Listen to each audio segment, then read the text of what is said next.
Constructor functions, prototypes ఇలాంటి రకరకాల issues గురించి మనము అడ్రస్ చేసుకుందాం. ఈరోజు ఏంటంటే సార్ అలాంటి కన్స్ట్రక్షన్ ప్రీడిఫైన్డ్ కన్స్ట్రక్టర్ ఫంక్షన్స్ చాలా ఉన్నాయి. సో వాటిని యాక్చువల్గా జావా స్క్రిప్ట్లో చాలా టెక్స్ట్ బుక్స్ ఏముంటాయంటే ప్రీడిఫైన్డ్ ఆబ్జెక్ట్స్ అని అంటాయి, లేకపోతే ఇన్బిల్ట్ ఆబ్జెక్ట్స్ అని అనేస్తాయి. వాట్ ఈస్ ద రీజన్ అండి అంటే in JavaScript everything is a function, everything is an object. Even ఇప్పుడు ఒక ఫంక్షన్ కూడా ఆబ్జెక్ట్ లాగానే ఉంటుంది అనమాట, ultimate form of the function వచ్చేసి. సో అందుకని వాటిని ప్రీడిఫైన్డ్ ఆబ్జెక్ట్స్ అని అంటారు. కానీ యాక్చువల్గా అవి ప్రీడిఫైన్డ్ ఆబ్జెక్ట్స్ కాదు, అవి predefined functions. They are all predefined constructor functions. So వాటికి మనం యాక్చువల్గా ఆబ్జెక్ట్స్ క్రియేట్ చేసుకుంటాం. ఇప్పుడు for example window object, document object ఉంది అని అంటే వాటికి బ్రౌజరే ఆబ్జెక్ట్స్ని క్రియేట్ చేసి వదిలేస్తుంది. సో అక్కడ ఆ పర్టికులర్ సిచ్యువేషన్లో that is making sense. Predefined objects అని అంటే ఓకే. కానీ ఎప్పుడైతే మీరు అరేస్ కానీ ఇలాంటివి తీసుకుంటారో అక్కడ ప్రీడిఫైన్డ్ ఆబ్జెక్ట్స్ అనే కంటే కూడా ప్రీడిఫైన్డ్ కన్స్ట్రక్టర్ ఫంక్షన్స్ ఉంటాయి. వాటికి మనము స్పెసిఫిక్గా ఆబ్జెక్ట్స్ క్రియేట్ చేసుకుంటాం. సార్ నేను మరీ పర్ఫెక్ట్గా మాట్లాడాల్సి వచ్చేసరికి ఇలా మాట్లాడాల్సి ఉంటుంది అనమాట. ఓకే, నార్మల్గా అరేస్ అని అనుకుంటాను అని అంటే అనుకోండి, that is not a bad thing.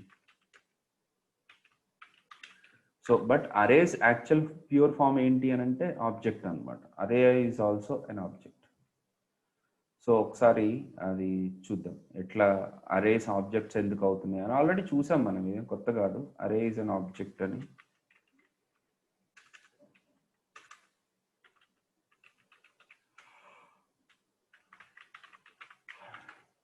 So ఇక్కడ var ar is equal to మనము జనరల్గా అయితే ఇలా అరే క్రియేట్ చేసుకుంటాం. దిస్ ఈస్ వాట్ అన్ అరే. కానీ యాక్చువల్ ఫార్మ్ ఆఫ్ ద అరే వచ్చేసి var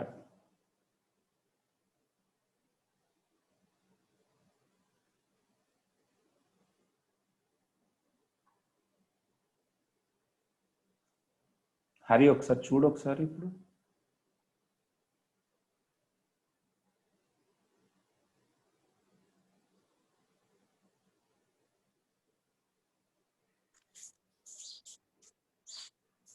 సార్ స్లోగానే వస్తుంది వాయిస్.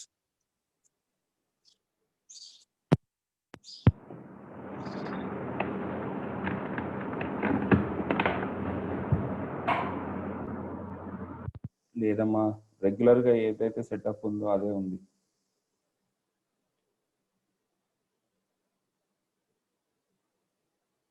ఆ సెటప్లో ఏం డిఫరెన్స్ ఏం తీసుకురాలేదు, సేమ్. Okay sir.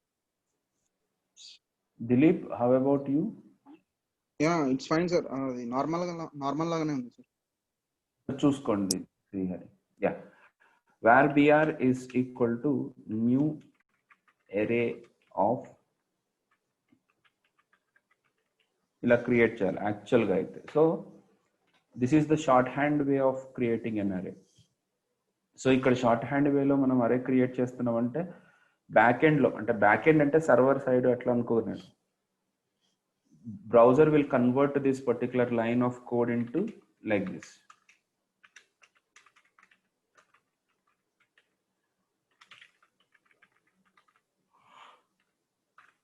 ఈ రకంగా కన్వర్ట్ చేసేసి పెడుతుంది అనమాట మీకు.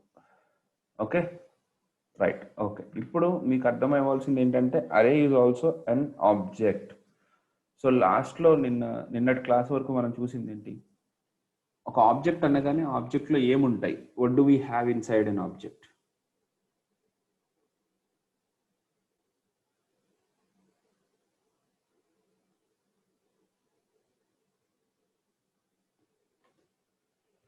ఆబ్జెక్ట్ అంటే ఏముంటుంది? Object is what is an object?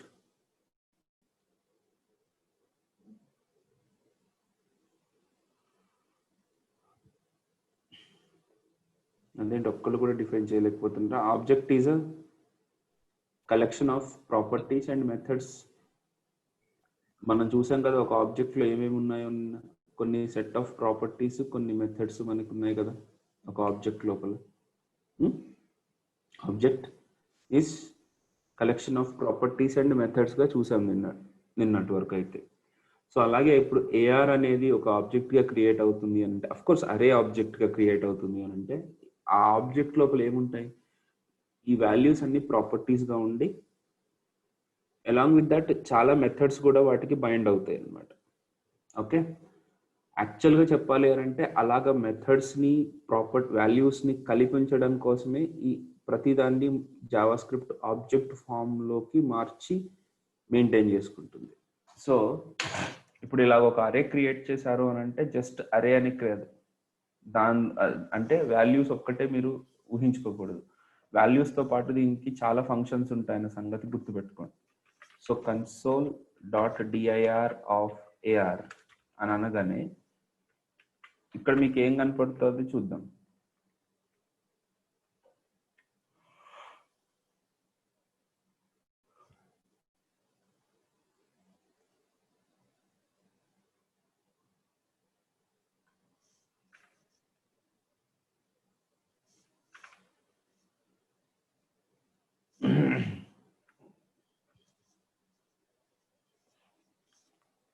ఇదిగోండి ఇవన్నీ ప్రాపర్టీస్ ఇలా కనపడుతున్నాయి. దీంతో పాటు మెథడ్స్ ఇదిగోండి ఇవన్నీ మెథడ్స్ మనకి ఆటోమేటిక్గా అరేతో పాటు వచ్చేస్తాయి అన్నమాట.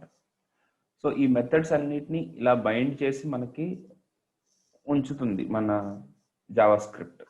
సో అలా బైండ్ చేసి ఉంచడం తోటి మనం ఏం చేయొచ్చు, ఇప్పుడు ఆ మెథడ్స్ని మనం యూజ్ చేసుకోవచ్చు. ఎలా యూజ్ చేసుకోవచ్చు సార్ అని అంటే for example okay AR dot ఒక ఫంక్షన్ ఉంది ఇండెక్స్ ఆఫ్ 34 అని. What does it give? It gives the index of a particular given number. ఇప్పుడు 34కి ఇండెక్స్ ఎంత, 34 ఇండెక్స్ ఎంత అనేది ఈ ఇండెక్స్ ఆఫ్ అనే ఫంక్షన్ మనకి ఇవ్వగలుగుతుంది. సో ద 34 ఇండెక్స్ ఎంత చెప్పండి?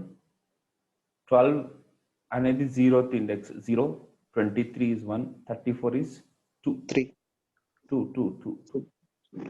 So log of I aniste we are going to get the 2 over here.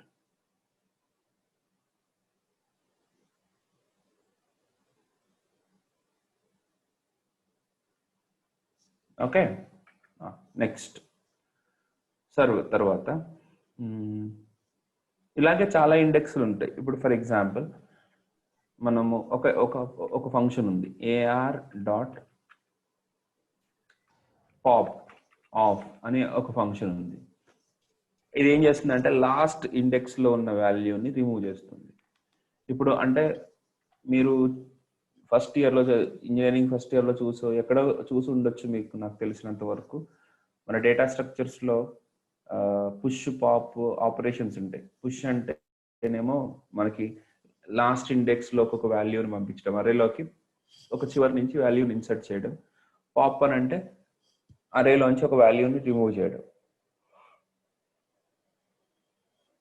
అది కూడా లాస్ట్ ఇండెక్స్.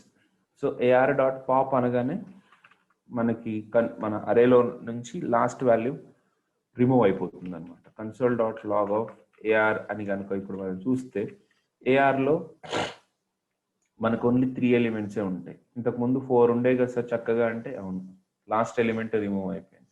ఇంకొకసారి పాప్ చేస్తే 2 ఎలిమెంట్స్ పోతాయి. సో అప్పుడు మనకు ఓన్లీ 2 వాల్యూస్ మిగులుతాయి. సో ఈ రకంగా మనము పాప్ని చేయొచ్చు. అంటే ఈ ఫంక్షన్స్ అన్నీ మనకి ఆల్రెడీ అవైలబుల్గా ఉంటాయి ఈ అరే లోపలనే, ఈ అరే లోపలే ఉంటాయి ఆ ఫంక్షన్స్ అన్ని.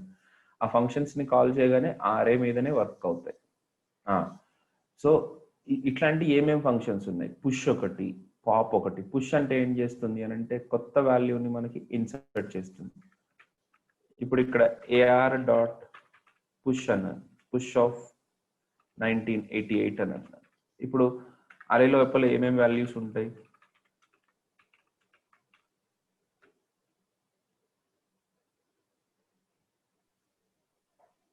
12, 23, 88. సూపర్. సో ఆల్రెడీ 2 వాల్యూస్ని మనం పాప్ చేసేసామంటే లాస్ట్ 2 వాల్యూస్ ఎగిరిపోతాయి. తర్వాత మిగిలిన అరే మీద నేను పుష్ చేస్తున్నాను 88ని. సో ఆ 1223తో పాటు 88 కూడా పుష్ అవుతుంది.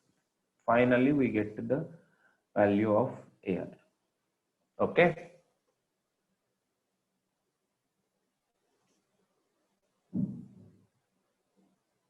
Okay, next. Okay, what is next? Shift and shift. One second. తర్వాత దీంట్లో చాలా ఫంక్షన్స్ ఉంటాయండి, ఒకటి రెండు అని కాదు. దీంట్లో చూడండి, కాంకాట్, constructor, copy with in, entries, every, fill, filter, find index, flat map, ఇవన్నీ చాలా చాలా ఫంక్షన్స్ ఉన్నాయి. దీంట్లో ఇంక్లూడ్స్ అనే ఇంకొక ఫంక్షన్ కూడా ఉంది. That is actually ES 7-8 function. అది యాక్చువల్ 7-8 కొత్తగా ఇంట్రడ్యూస్ చేసిన ఫంక్షన్ అనమాట, ఇంక్లూడ్స్ అనేది. ఇదేం చేస్తుంది అని అంటే, for example AR dot includes of 99 అని అనుకోండి. సో యాక్చువల్గా 99 అనేది ఆ పర్టికులర్ అరే లోపల ఉంటే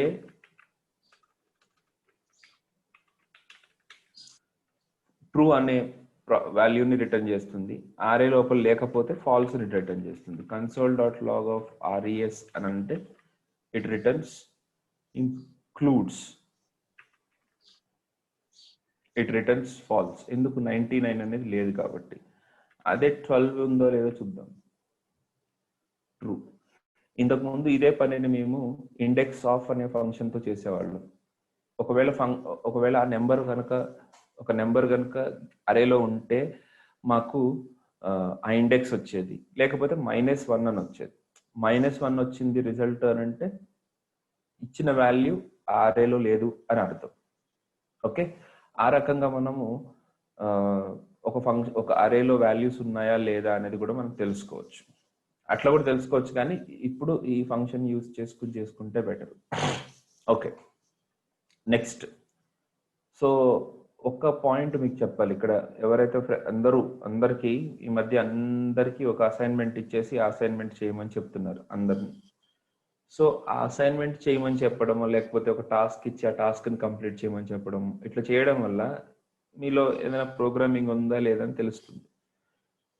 అయితే ఈ ప్రాసెస్లో మిమ్మల్ని టెస్ట్ చేసేది ఏంటంటే కేవలం మీకు అసలు బేసిక్స్ వచ్చా లేదా అని టెస్ట్ చేయడం కాదు. ఎందుకంటే చాలా మంది అదే ఆన్సర్ని సబ్మిట్ చేస్తున్నారు కూడా.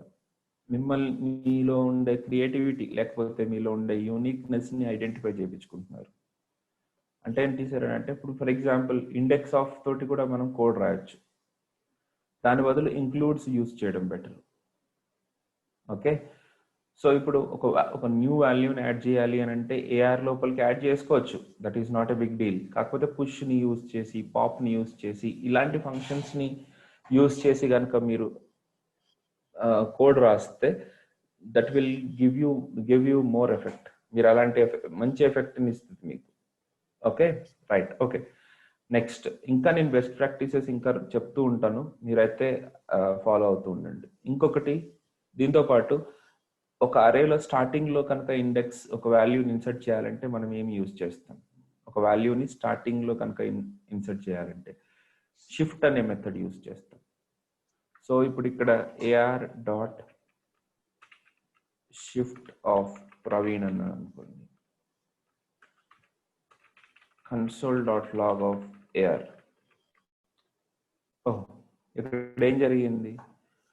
షిఫ్ట్ అని యూజ్ చేయడం వల్ల యాక్చువల్గా షిఫ్ట్ కాదు, అన్షిఫ్ట్ అనే ఫంక్షన్ యూజ్ చేయడం వల్ల ఏదైతే వాల్యూ మనం పాస్ చేస్తామో ఆ వాల్యూ అరే లోపల స్టార్టింగ్లోకి వెళ్తుంది అనమాట, స్టార్టింగ్ వాల్యూగా ఇన్సర్ట్ అవుతుంది. ఓకే, అన్షిఫ్ట్ అని అంటే ఏం జరుగుతుంది అని అంటే, పాప్ లాగానే వాల్యూని రిమూవ్ చేస్తుంది, కాకపోతే అది బిగినింగ్ నుంచి రిమూవ్ చేస్తుంది, ఎండింగ్ నుంచి కాదు. ఓకే, అట్లా ఎండింగ్ నుంచి రిమూవ్ చేయకుండా బిగినింగ్ నుంచే రిమూవ్ చేసేస్తుంది. ఇలా AR డాట్ షిఫ్ట్ అని అంటే, ఇక్కడ చూడండి 12 అనేది ఎగిరిపోయింది, 12 అనేది పోయింది, 2388 మిగిలింది. సో దీంతో పాటు మరి మధ్యలో ఇప్పుడు ఫర్ ఎగ్జాంపుల్ నాకు ఒక పెద్ద అరే ఉంది, ఆ అరేని మధ్యలో ఇన్సర్ట్ చేయాలి. మధ్యలో అంటే ఎక్కడైనా నా ఇష్టం వచ్చి 34 తర్వాత 45కి ముందు ఇక్కడ నేను ఇన్సర్ట్ చేయాలనుకుంటున్నాను. మరి ఎలా ఇన్సర్ట్ చేస్తారు సార్ మీరు? ఒకవేళ ఒక గివెన్ ప్లేస్లో ఈ ఇండెక్స్లో ఇన్సర్ట్ చేయాలంటే ఎలా ఇన్సర్ట్ చేస్తారు? దానికి స్ప్లైస్ అనే ఫంక్షన్ ఉంది, ar.splice. ఈ స్ప్లైస్ అనే ఫంక్షన్ ఏం చేస్తుంది అని అంటే ఫస్ట్ ఏ వాల్యూనైతే మధ్యలో ఇన్సర్ట్ చేయాలన్నాను కదా, యా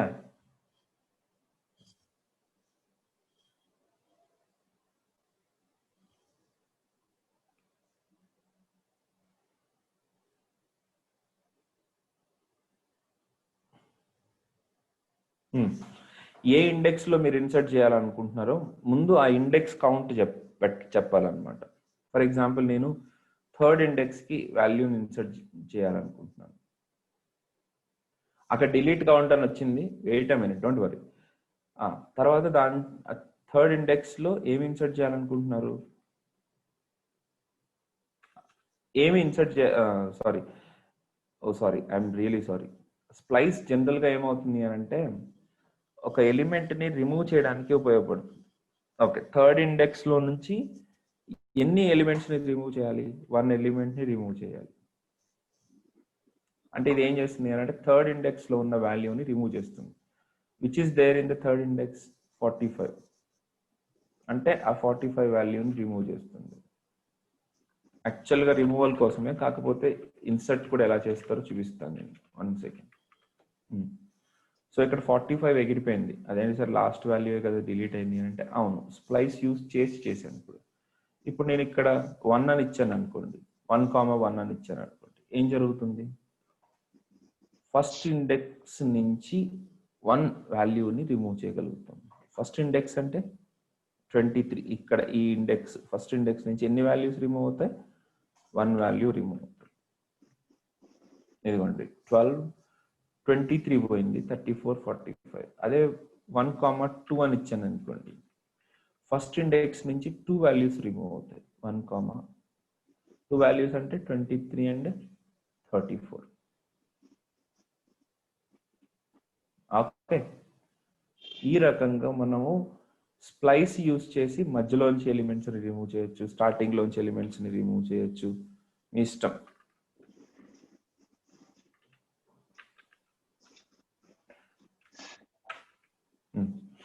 సపోజ్ ఇవి ఎలిమెంట్స్ అనుకోండి. ఇప్పుడు 1,2 అని అంటే సేమ్ అవుట్పుట్ అంటే ఆ 2 వాల్యూస్ రిమూవ్ అవుతాయి. ఇప్పుడు ఇక్కడ 3,4 అన్నాను అనుకోండి, ఏం జరుగుతుంది? అవుట్పుట్ థర్డ్ ఇండెక్స్ నుంచి 4 వాల్యూస్ రిమూవ్ అవుతాయి. సో 45, 56, 67, 11 ఇవి పోయి 34 and 24 అలా ఉంటాయి. చూద్దాం, ఇలా స్ప్లైస్ ని అర్థం చేసుకోవచ్చు. సపోజ్ మీకు కనుక థర్డ్ ఇండెక్స్ నుంచి ఏ వాల్యూ రిమూవ్ చేయకుండా ఒక వాల్యూని ఇన్సర్ట్ చేయాలంటే ఏం చేయాలంటే ఈ సెకండ్ ఇండెక్స్ ని 0గా పెట్టుకుని మీరు ఏ వాల్యూస్ అయితే ఇన్సర్ట్ చేయాలనుకుంటున్నారో ఆ వాల్యూస్ ని ఇక్కడ పాస్ చేయండి.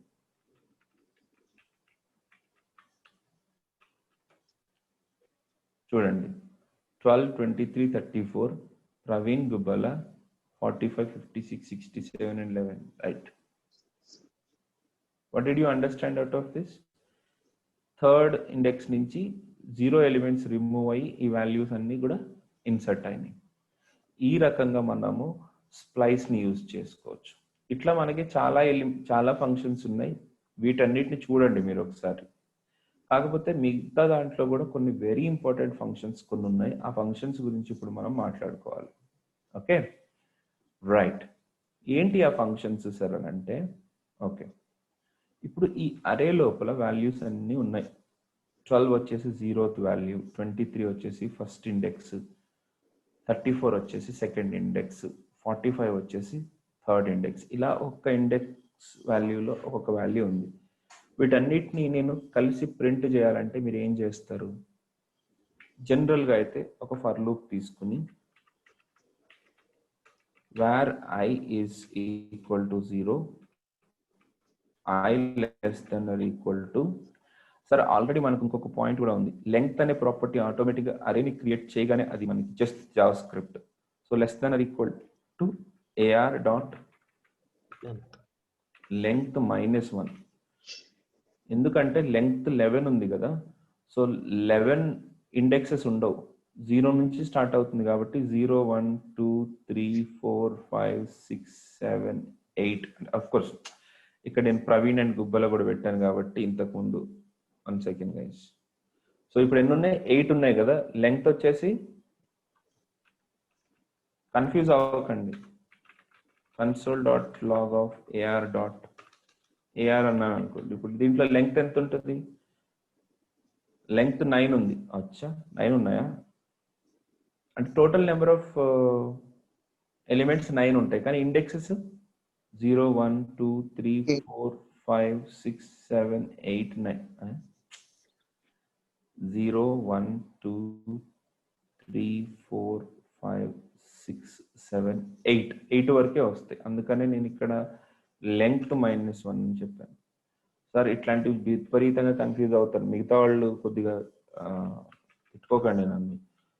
ఈ కన్ఫ్యూజన్లో అసలు ప్రోగ్రాములు రాయడం మానేస్తారు. సో ఇక్కడ నేనేం చేద్దాం అనుకుంటున్నానంటే console.log of ar of I, ఈ రకంగా మనము ప్రింట్ చేయొచ్చు. అంటే ఇప్పుడు ఏమవుతుంది అంటే ఒక్కొక్క వాల్యూ ప్రింట్ అవుతూ ఉంటుంది. సో అన్ని వాల్యూస్ని మనము ప్రింట్ చేసుకోగలిగాం. ఓకే, దీంట్లో చాలా అసైన్మెంట్స్ ఉన్నాయి. నేను ఆ అసైన్మెంట్స్ మీకు షేర్ చేస్తాను, అరేస్ మీద ఎస్పెషల్లీ. అసైన్మెంట్స్ అన్ని చేయండి. ఓకే యా, ఇప్పుడు ఇలాగా యాక్సెస్ చేయడం అనేది చాలా ఓల్డ్ వే, అండ్ ఫర్ లూప్స్ని వాడడం అనేది మంచి పద్ధతి కాదు. మీకు అవసరం ఉన్నా లేకపోయినా ఒక పాయింట్ అయితే చెప్పాలి మీకు. ప్రోగ్రామ్ కోడ్ అని అంటారు అనమాట. ఇప్పుడు మీరు ఏదైనా అప్లికేషన్ తీసుకున్నారనుకోండి, అని ఒక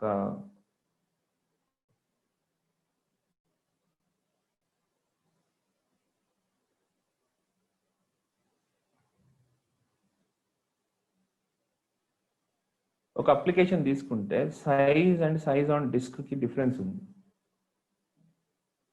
సైజ్ ఆన్ డిస్క్కి డిఫరెన్స్ ఉంది. ఓకే, అట్లాగే ఇప్పుడు మీరు ఏదైనా తీసుకోండి, ఓపెన్ ఆఫీస్ ఉంది, ఓపెన్ ఆఫీస్ ప్రాపర్టీస్ ఎంత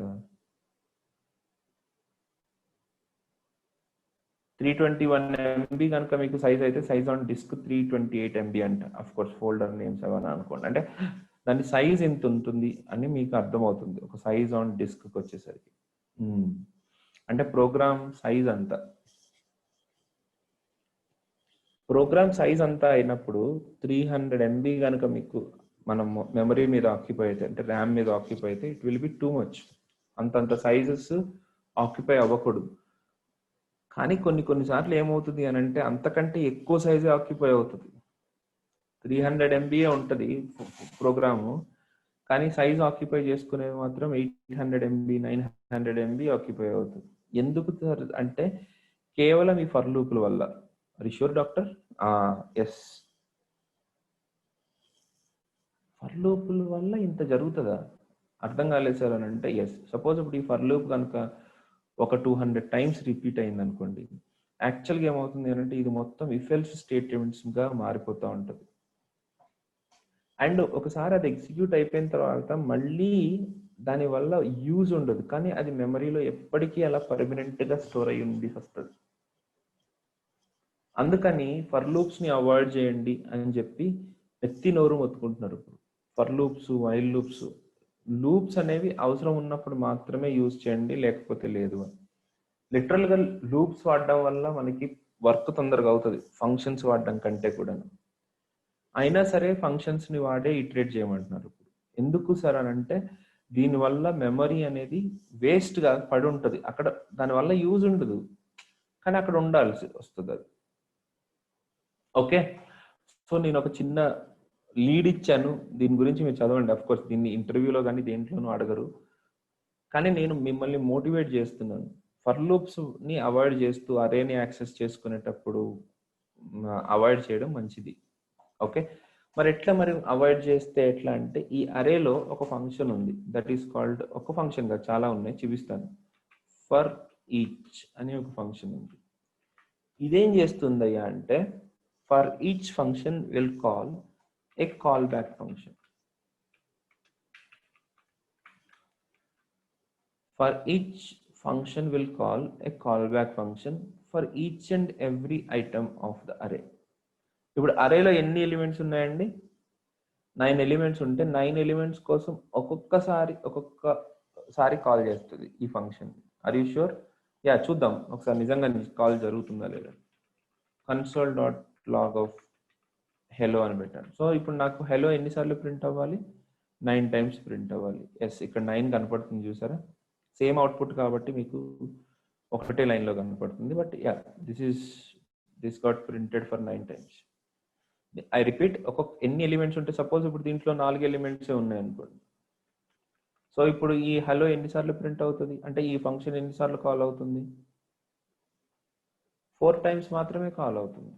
so for each is such a function which will execute the call back function for each and every value of the అరే. అలా కాల్ చేసినప్పుడు ఫస్ట్ వాల్యూ కోసం ఈ ఫంక్షన్ని కాల్ చేసినప్పుడు ఆ వాల్యూని ఈ ఫంక్షన్కి పాస్ చేస్తుంది.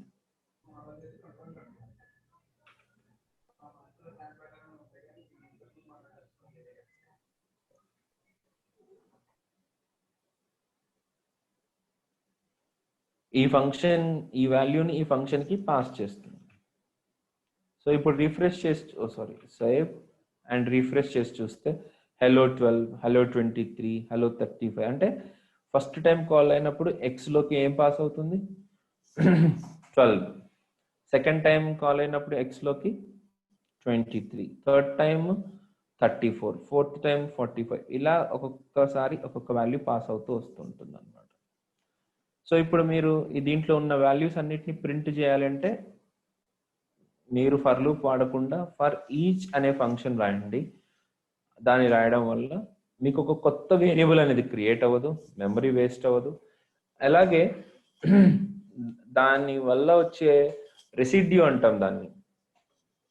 ఓకే, దాన్ని ఏమంటారంటే రెసిడ్యూ అంటాం. రెసిడ్యూ అంటే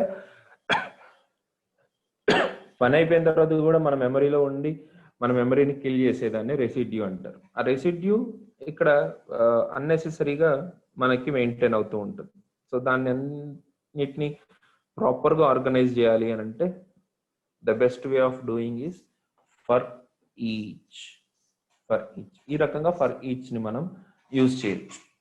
ఓకే, కాకపోతే ఫర్ ఈచ్ని కొద్దిగా బెటర్గా అర్థం చేసుకోవాలి. ఇంకా ఏంటి సార్ అని అంటే ఈ వాల్యూ ఒకటే కాకుండా వాల్యూతో పాటు ఇండెక్స్ కూడా పాస్ అవుతుంది. అంటే 2 ఆర్గ్యుమెంట్స్ ఉంటాయి, 2 కాదు 3 ఉంటాయి యాక్చువల్గా. ఫస్ట్ ఆర్గ్యుమెంట్లో వాల్యూ ఉంటుంది, సెకండ్ ఆర్గ్యుమెంట్లో ఎప్పుడు కూడా ఇండెక్స్. ఇప్పుడు 12 పాస్ అయినప్పుడు దాని ఇండెక్స్ ఎంత? 0. ఆ 0 అనేది దీనికి పాస్ అవుతుంది.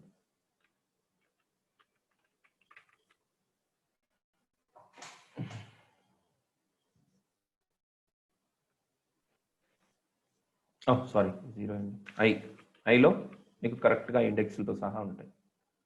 సపోజ్ ఇప్పుడు నేను ఒక ఫంక్షన్ ఒక సిచ్యువేషన్ వచ్చింది నాకు, write a program to print the highest number and its index అని.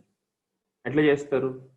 నాకు ఇండెక్స్ కూడా కావాలి కదా. అక్కడ హైయెస్ట్ నెంబర్ ఏ ఇండెక్స్లో ఉంది అని అంటే దాన్ని మనం సపరేట్గా మేనేజ్ చేసుకోవాల్సిన పని లేదు. ఆ ఇండెక్స్ కూడా ఆటోమేటిక్గా ఫర్ ఈచ్ అనేది కాల్ బ్యాక్ ఫంక్షన్కి సెకండ్ ఆర్గ్యుమెంట్గా పాస్ అవుతుంది.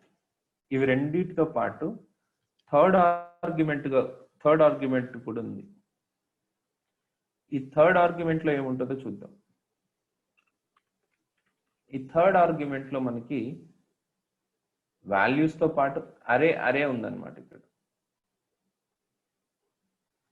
ఐ రిపీట్, వాల్యూస్ ఉన్నాయి, అదేవిధంగా అరే కూడా ఉంది, కంప్లీట్ అరే.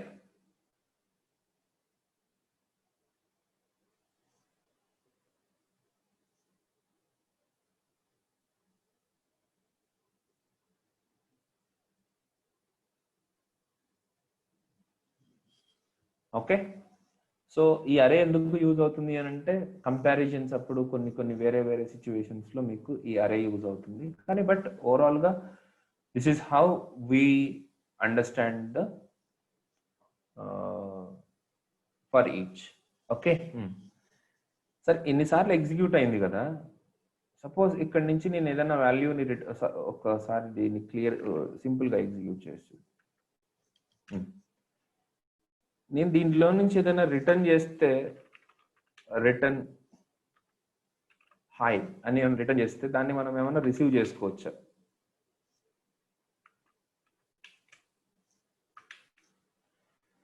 చాలా ఇంపార్టెంట్ స్టెప్ అండి.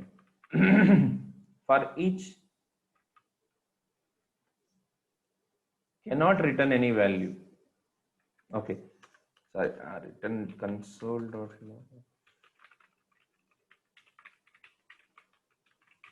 res is undefined. Undefined అని ఎందుకు వచ్చింది ఇక్కడ? res లోపల ఏ రిజల్ట్ మనకి రావట్లేదు కాబట్టి ఇది ఎంత రిటర్న్ చేసినా సరే అవి ఏమి కూడా దీంట్లోకి స్టోర్ అవ్వవు. So for each cannot return any value, first point. I repeat, for each cannot return any value. రెండోది, for each don't change the original array. For each don't change the original array. అది రెండు difference మీకు. Okay సరే అది పక్కన పెట్టండి.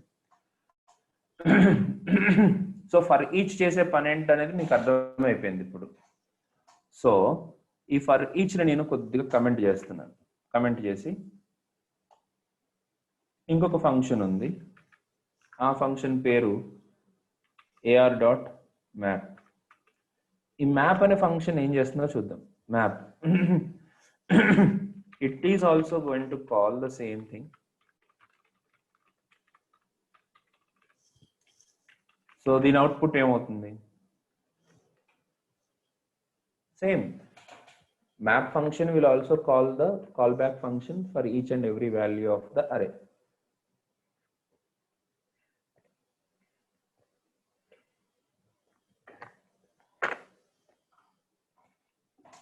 Map function will also call the callback function for each and every value of the array. Okay na? Right. దాంతో పాటు ఈ మ్యాప్ ఫంక్షన్ లోపల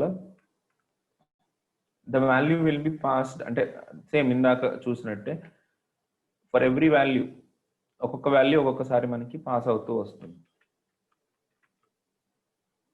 ఇది కూడా సేమ్. తర్వాత ఐ ఇండెక్స్ కూడా పాస్ అవుతుంది, ఇది కూడా సేమ్. అలాగే మీకు హోల్ అరే లాస్ట్ ఆర్గ్యుమెంట్ గా పాస్ అవుతుంది, ఇది కూడా సేమ్. మరి అట్లాంటప్పుడు ఫర్ ఈచ్ కి మ్యాప్ కి డిఫరెన్స్ ఏంటి? అక్కడే వచ్చింది, ఇక్కడే వచ్చింది. Map actually can return some value.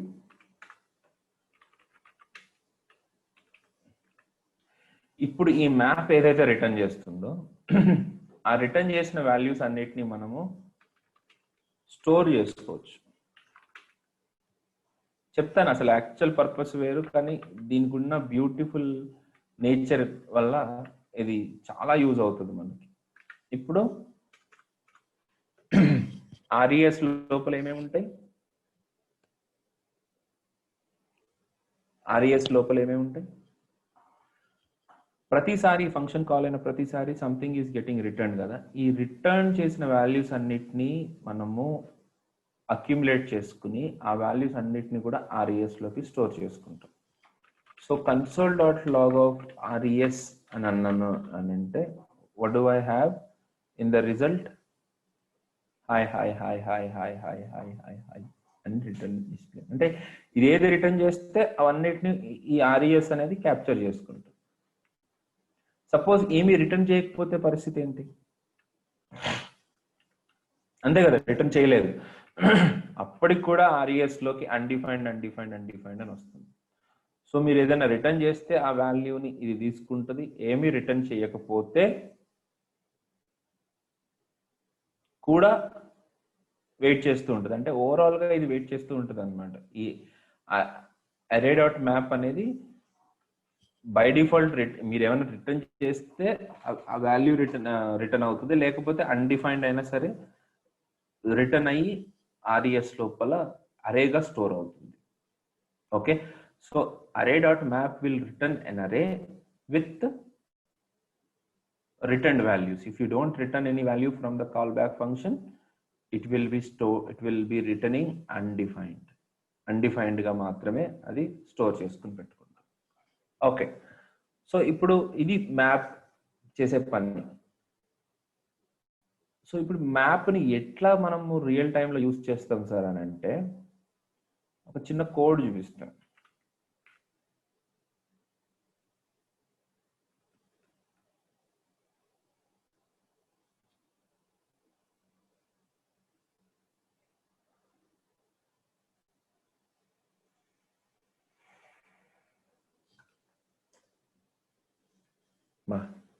ఏంది అసలు నెట్ రావట్లేదా?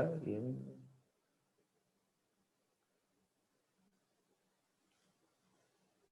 Okay, Redux basics. ఓకే,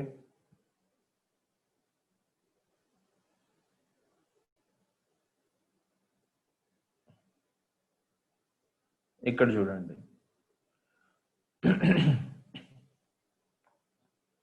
ఇది మీకు ఏమి అర్థం కాదు, ఐ నో దట్.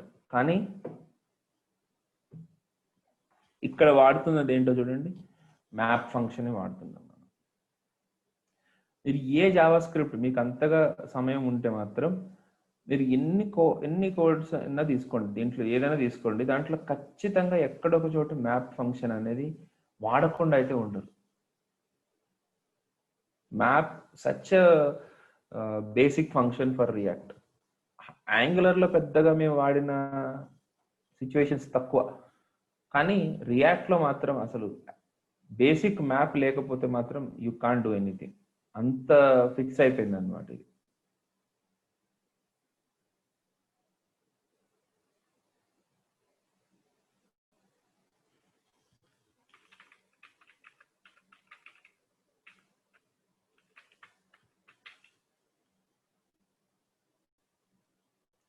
నేను ఎన్ని ప్లేసెస్లో చేంజ్ చేసినా చేంజ్ అవ్వలేదు.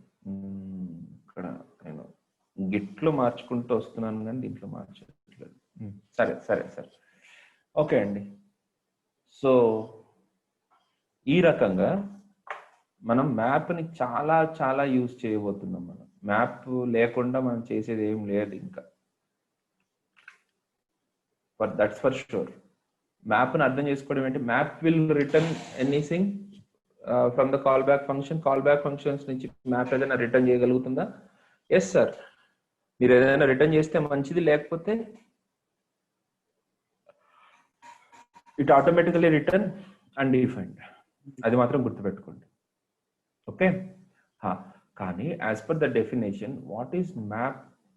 మ్యాపింగ్ అంటే ఏంటి? ఇప్పుడు మ్యాపింగ్ అంటే నాకు ఫస్ట్ టైం అర్థమైంది మాత్రం చక్కదే మూవీలో ఏం చేస్తారంటే, మనం 1-to-1 మ్యాపింగ్కి వెళ్దాము అని చెప్పేసి అర్జెంటీనా టీం మీద ఆడుతారు అనమాట. అట్లా అర్జెంటీనా టీం మీద కాదు, అర్జెంటీనా టీం మీద హార్ష్గా ఆడతారు. కొరియన్ టీం మీద ఆడేటప్పుడు ఏంటంటే వాడు ఇట్లా డ్రా చేస్తాడు మంచి క్లియర్గా. ప్రతి ఒక్కళ్ళకి ఒక మ్యాప్ ఉండాలి, ఒకళ్ళు ముందు ఉండాలన్నమాట. ప్రతి ఒక్కళ్ళు ఒక 1-to-1 ఆడదామని ప్రతి ఒక్కళ్ళు వెనకాల ఒకళ్ళు ఉండాలి. అంటే ప్రతి ఒక్క దానికి మనం ఒక యాక్టివిటీ చేయడము, లేకపోతే దానికి తగ్గట్టు దానికి ఒక రిజల్ట్ ఇవ్వడము, దాన్నే మ్యాపింగ్ అని అంటాం. ప్రతి ఒక్క దానికి ఒక రిప్రజెంటేషన్ లాగా. ఓకే, అది బేసిక్గా మ్యాపింగ్ అంటే అట్లా అనుకుంటాం సార్. మీ మ్యాప్స్ వేరు, మీరు అనుకునే గూగుల్ మ్యాప్స్ గురించి నేను మాట్లాడు. మ్యాపింగ్ అంటే మీనింగ్ అది వీడికి. ఓకే, అయితే ఇప్పుడు ప్రతి దానికి ఇప్పుడు 12 ఉందనుకోండి, 12కి అసోసియేటెడ్ వాల్యూ మనం ఏదైనా దాన్ని ట్రాన్స్ఫార్మ్ చేసి దాన్ని మ్యాప్ చేసి మనం పంపించవచ్చు అనమాట. ఓకే, ఇంకా చెప్తాను చూడండి. ఇప్పుడు నాకు ఫిల్టర్ చేయడం కాదు, ఒక అరే వచ్చింది, ఒక అరే ఆఫ్ వాల్యూస్ వచ్చినాయి. అరే ఆఫ్ వాల్యూస్ అని అంటే చెప్తా, వెయిట్ ఏ మినిట్.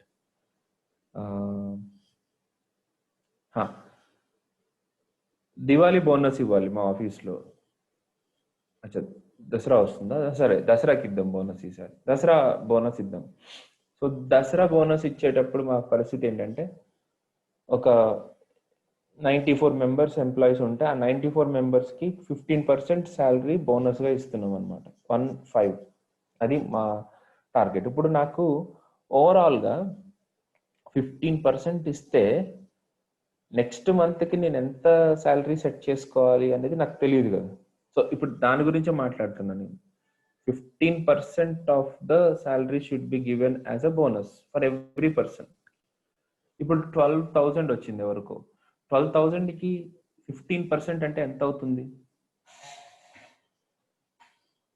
హలో, ఎంత అవుతుంది? 12%, 12,000కి 15% అంటే 1800 ఎక్స్ట్రా అవుతుంది. అంటే 13,800 మనము ఇవ్వాలి. అదే 23కి, 34కి, 45కి ఇట్లా ప్రతి ఒక్క దానికి సేమ్ థింగ్ ని మనం ఇవ్వాలి కదా, సేమ్ థింగ్ చేయాలి కదా. రైట్. ఇప్పుడు నాకు ఆ పని చేయడానికి నాకు మ్యాప్ ఫంక్షన్ చాలా బాగా యూజ్ అవుతుంది. ఎట్లా యూజ్ అవుతుందో చూడండి. సో మ్యాప్ ఫంక్షన్ ఏంటంటే ప్రతి దాన్ని నేను ట్రాన్స్లేట్ చేస్తాను, అంటే ట్రాన్స్ఫార్మ్ చేస్తాను. ఎట్లాగా? Where R is equal to result salary is equal to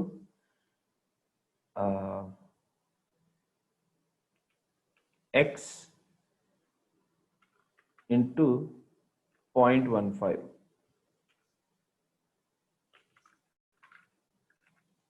X plus x into 0.15, 0.15. So దాన్నే నేను రిటర్న్ చేస్తాను. ఇప్పుడు ఏం జరుగుతుందో చూడండి. అది ప్రతి వాల్యూ ట్రాన్స్ఫార్మ్ అవుతుంది. ఇక్కడ ట్రాన్స్ఫార్మ్ అయ్యి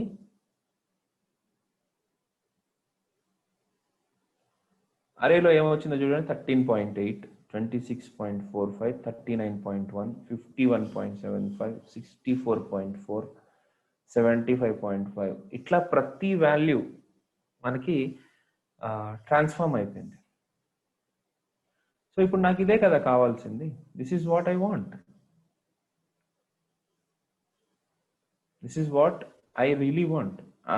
ఓకే, వీళ్ళందరికీ శాలరీ నెక్స్ట్ మంత్కి నేను ఇవ్వాల్సిన శాలరీస్ ఇవి. అక్టోబర్లోనేనా దసరా?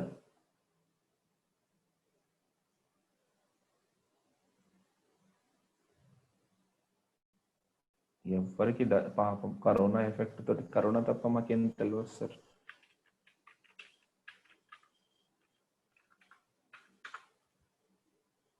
Hmm. 25th అక్టోబర్ అన్నా సరే అంతే కదా, మనం ఇవ్వాల్సిందే అప్పటికి. సరే, సో నేను నెక్స్ట్ మంత్కి నేను ఇవ్వాల్సిన శాలరీస్ ఇవి. అట్లా. Okay guys, right. సో ప్రతి ఒక్క వాల్యూని మనం ట్రాన్స్ఫార్మ్ చేసి ఇంకొక అరేలో స్టోర్ చేసుకోవాలి అని అంటే then the solution is map. Especially map. Map ఎప్పుడు కూడా anything if you want to transform, అంటే కొత్త ఉన్న అరేలో నుంచి కొత్త అరేని పుట్టించాలి అని అంటే మీరు you had to go for map. Okay, అయితే ఇప్పుడు ఇక్కడ అంటే మేము ఒక కట్ ఆఫ్ పెట్టుకున్నాం అనమాట. ఎవరికైతే ఎక్కువ శాలరీస్ వస్తున్నాయి, 56,000, 67,000 వాళ్ళకి మేము ఇవ్వలేము. అంటే that will be little bit more for us. ఇప్పుడు ఇక్కడ 14,000 ఎక్స్ట్రా ఇవ్వాలి, ఇక్కడేమో తర్వాత దగ్గర 10,000. 56 అంటే 12,000 ఎక్స్ట్రా ఇవ్వాలి, 8,000 ఇక్కడ ఎక్స్ట్రా ఇవ్వాలి, ఇక్కడ 10,000 ఎక్స్ట్రా ఇవ్వాలి.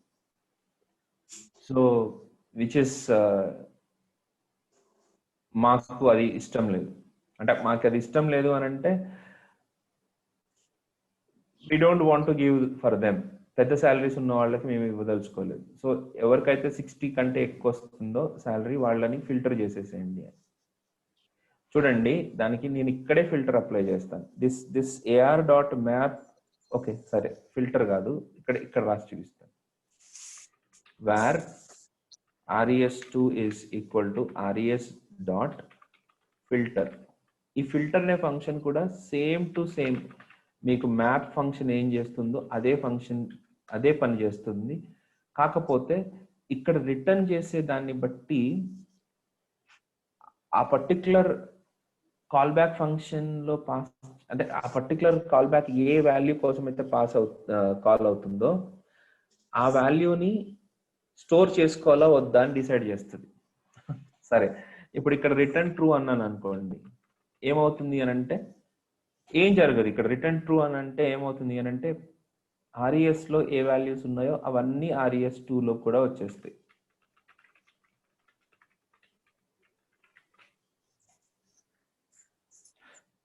RES2 లో కూడా సేమ్ 9 వాల్యూస్ ఉన్నాయి కదా ఇక్కడ.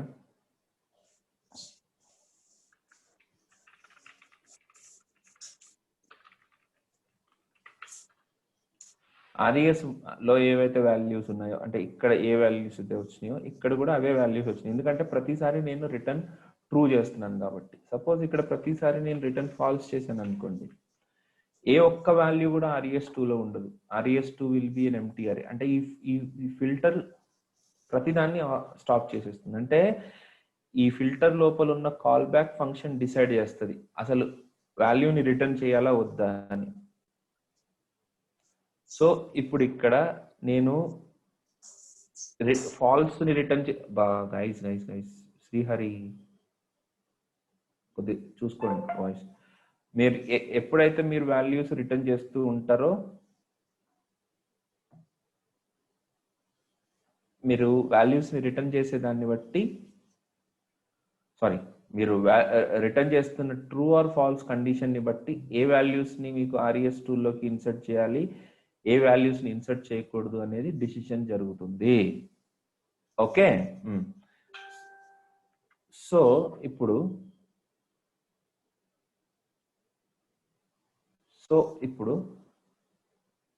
ఈ x,i అని అన్నాను కదా. ఓకే, అదే వాల్యూస్ పాస్ అవుతున్నాయి కదా ఇంతకు ముందు చూపించింది. So if I is equal to 2, return true, else return false. ఇప్పుడు చెప్పండి RES2 లో ఏ వాల్యూ ఉంటుంది, ఏ వాల్యూస్ ఉంటాయి? Only 34 sir, second index. Only 34 ఉంటుందంట. ఎందుకు? మనము I వాల్యూ 2 అయినప్పుడు మాత్రమే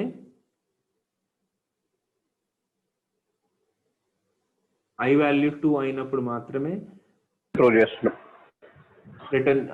రిటర్న్ చేస్తున్నాం. సో ట్రూ రిటర్న్ చేసినప్పుడు మాత్రం ఉన్నప్పుడు ఎక్స్ వాల్యూ ఏదైతే ఉందో అది మాత్రమే RES2 లో స్టోర్ అవుతుంది. మిగతా అన్ని సందర్భాల్లో ఫాల్స్ కాబట్టి ఇట్లా. అందుకని ఇప్పుడు మీరు చూస్తే అవుట్పుట్ ఓన్లీ 39 పాయింట్, అంటే ఈ సెకండ్ వాల్యూ మాత్రమే వచ్చింది. ఓకే రైట్ సార్, నేను దీనికి కాల్ చేస్తుంది ఈ రిజల్ట్కి వచ్చిన వాల్యూస్. ఓకే, ఇప్పుడు నేను ఎలా రాసుకోవచ్చు అంటే if x greater than 60 return true, else return falls. ఇప్పుడు చూడండి, ఈ RES లో 60 కంటే గ్రేటర్ దాన్ ఉన్నవి మాత్రమే ఫిల్టర్ అవుతాయి.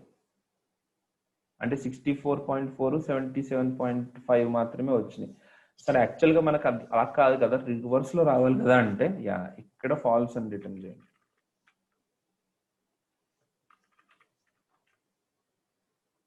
ఇప్పుడు చూడండి, సో ఆ రెండు శాలరీస్ పక్కకి వెళ్ళిపోయినాయి. వాళ్ళకి మనం ఎక్స్ట్రాగా ఇవ్వాల్సిన పని లేదు. వాళ్ళకి మనం ఎక్స్ట్రాగా ఇవ్వాల్సిన పని లేదు. That's what. Okay, so anyways ఈ రకంగా మనం ఫిల్టర్ చేసుకోవచ్చు. యాక్చువల్గా చెప్పాలంటే ఈ రకంగా మనం ఫిల్టర్ చేసుకోవచ్చు.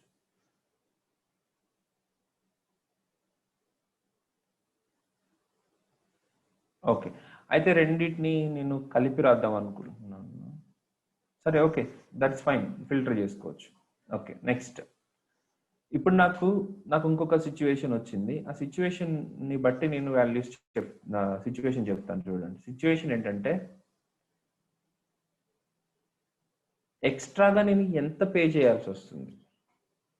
అంటే ఇప్పుడు నాకు ఎంత బర్డెన్ పడుతుంది, నాకు ఒక బడ్జెట్ కావాలి.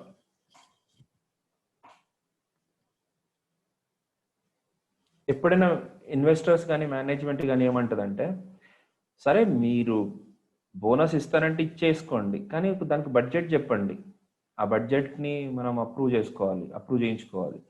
సో ఆ బడ్జెట్ ఎంత, మీరు ఎంత బడ్జెట్ ఇద్దాం అనుకుంటున్నారు? ఓకే, ముందైతే తీసుకురండి బడ్జెట్.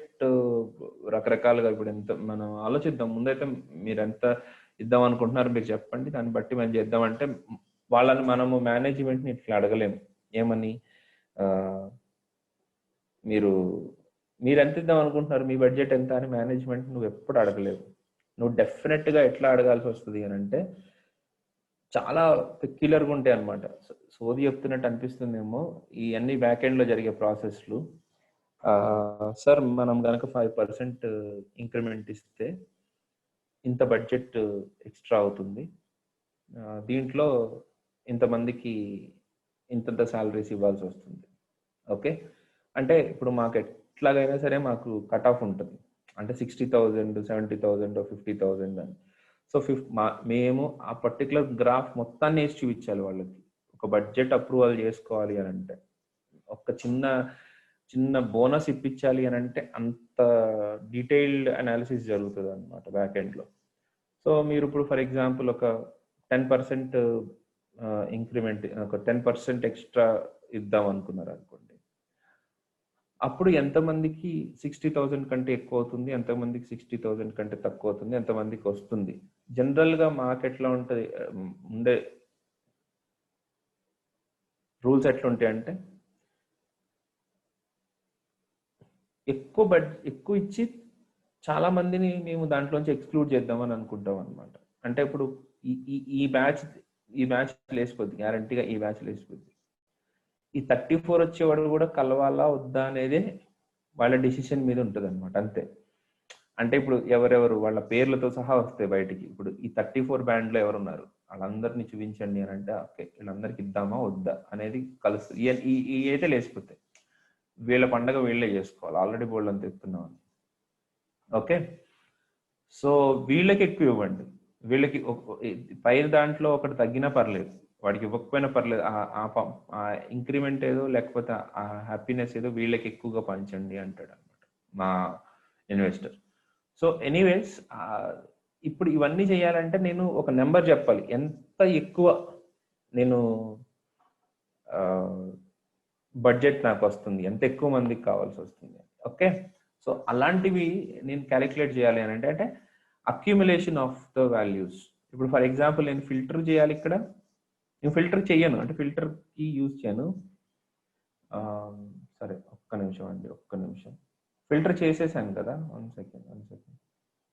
ఏది ఫిల్టర్, ఇక్కడ ఫిల్టర్ చేశాను కదా, ఫిల్టర్ చేయంగా వచ్చిన వాల్యూస్ ఎంత, ఇది